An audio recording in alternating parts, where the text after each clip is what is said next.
Benvenuti amici della Gazzetta Sarda, siamo qui con il professor Vittorio Sgarbi per parlare di Brancaleone e Cucusi da Romana e siamo appunto qui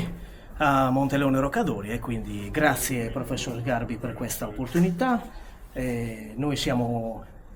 legati alla figura dei Brancaleone e Cucusi perché 20 anni fa c'eravamo anche noi a Masedo di Sassari, quindi abbiamo potuto godere di questa bellissima riscoperta. Mi